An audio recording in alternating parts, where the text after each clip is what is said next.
estemos en esa parte de este proceso. El que encontremos un médico que lo sepa tratar va a ser muy útil para nosotros. Ustedes preguntarán, bueno, ¿y por qué es tan importante? Es tan importante porque los pacientes son conscientes de ese delirium, pero no lo pueden manejar. Cuando vemos un paciente en el final de vida que está con delirium, generalmente el hiperactivo es el más molesto, es ese paciente que está en la cama pero se quiere bajar, pero no sabe dónde ir porque no tiene un destino para bajarse y para ir, porque no es que quiere ir al baño, sino que se quiere dar vuelta y se quiere poner en otro costado de la cama y está como en una inquietud permanente, un desasosiego que obviamente requiere una medicación y que está asociado a la enfermedad que está transitando. Obviamente es de muy mal pronóstico.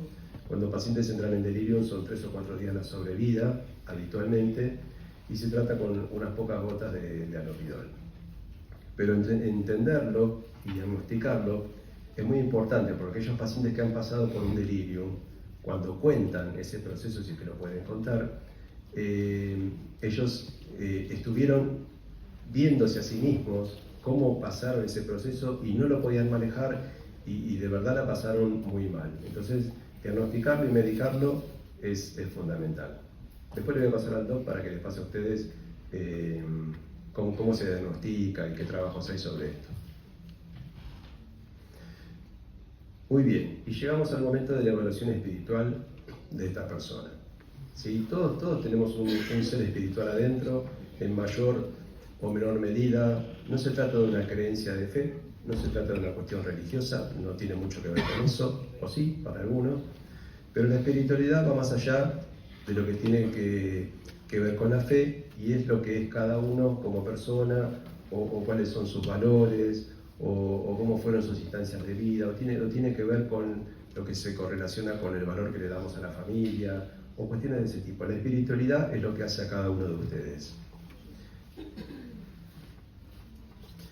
Las necesidades espirituales se miden como interpersonales, que son aquellas de ser reconocido como persona, liberarse de culpa, perdonarse, sentirse perdonado. Intrapersonal es volver a releer la vida de cada uno, encontrar el sentido a la vida que se ha vivido.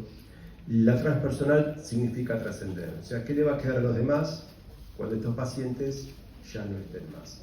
¿Sí? A eso le llamamos el trascender. Y la evaluación sociofamiliar, veamos un poquito de esto.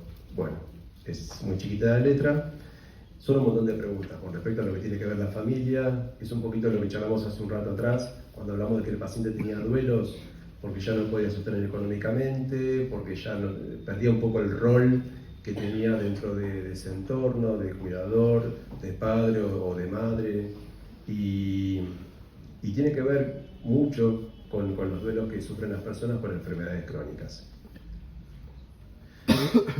Instrumento de diagnóstico de la complejidad de los cuidados paliativos, también para leer tranquilos.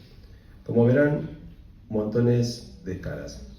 Yo no soy Solange Robino, ella es mi compañera, con ella diseñamos la carrera en la UBA hace 3 años, que fue aceptada, ya tenemos aprobación de CONEAU, y todos los residentes que vienen a cursar tienen un título que tiene validez internacional. Y ahora el ministro, más allá de todas estas cuestiones que están pasando en salud en nuestro país, nos va a venir a visitar porque esta carrera la diseñé junto al ministro actual, cuando todavía no era ministro de salud. Por último, y antes de que se vayan, les quiero comentar una cuestión más que tiene que ver con la ley. Ustedes sabrán, por lo menos por comentarios, que hay algunas leyes que han aparecido en los últimos tiempos. La última fue la de cuidados paliativos, hace 3 años ya, el 6 de julio, de la cual me siento muy contento porque escribí parte de esa ley. Pero también aparecieron las leyes de muerte digna, no sé si alguno la leyó, muy interesante, léanla, tiene que ver con los derechos del paciente en lo que respecta a las enfermedades crónicas y de largo plazo y la muerte, y la ley de derechos del paciente. Cuando uno lee esas cosas dice, pero al final todas las leyes son a favor del paciente. Bienvenida a las leyes a favor de los pacientes, porque nos sacan un gran peso de encima, doctores, nos sacan un gran peso de encima. Un paciente que llega a mi consultorio con directivas anticipadas me está sacando un montón de trabajo encima. Un tipo que escribió qué quiere para su final de vida, y ya lo tiene escrito, ya lo tiene pensado, o me lo dice, y yo lo puedo plasmar en la historia clínica, me saca un montón de trabajo encima. Parece una tontera, pero en el momento que se descompensa el paciente en tu guardia, y te toca estar a vos en ese momento, es muy difícil saber si lo llevo a terapia, o si el tipo no quiere ir a terapia, o si la familia no lo quiere llevar a terapia, o quieren permanecer todos en la habitación.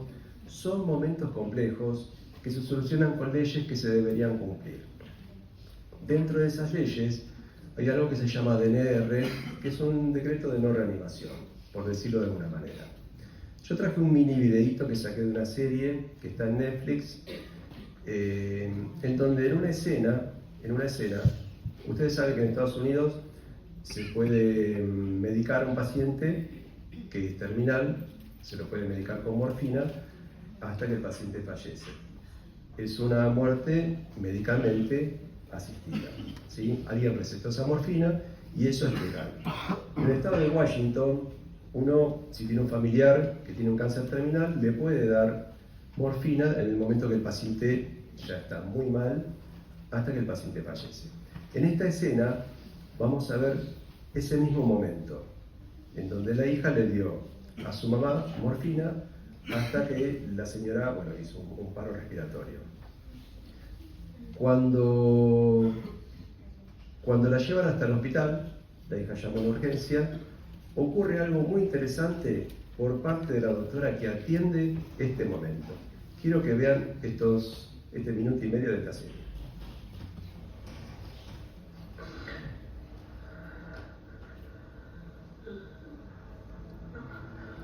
Mamá, puedes oírme. Mamá.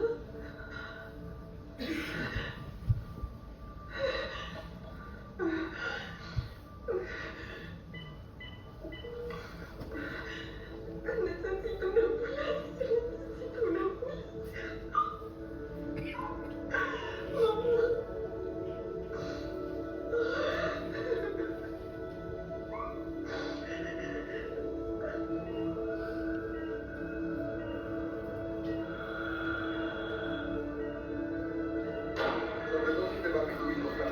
Necesito febrilinida y naloxona intravenosa.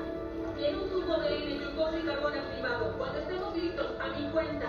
1, 2, 3. Sabemos exactamente qué tomó. La hija dice que está terminal. Entró en fibrilación ventricular. ¿Tiene orden de no reanimar? Por favor, salgan. ¿Sabe si tiene testamento vital?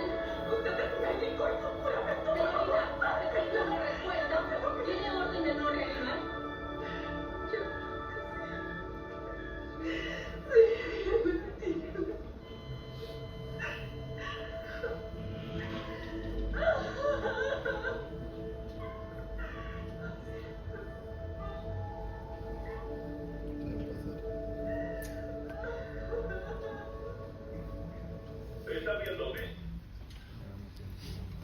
Cada uno de nosotros y cada uno de nuestros pacientes puede tener escrita una directiva anticipada. Cuando se trata de enfermedades terminales, crónicamente activas, que pueden llevar a un paciente a la muerte, tenemos que preguntarle si tienen directivas anticipadas. Generalmente el paciente honesto viene con las directivas escritas al momento de que lo empecemos a atender. Pero no se trata de un tema menor, porque esto cada vez se está como accionando más, la gente está tomando como conciencia de que tiene derecho a estas directivas y nos puede decir qué tenemos que hacer en su final de vida. En este caso era la no reanimación.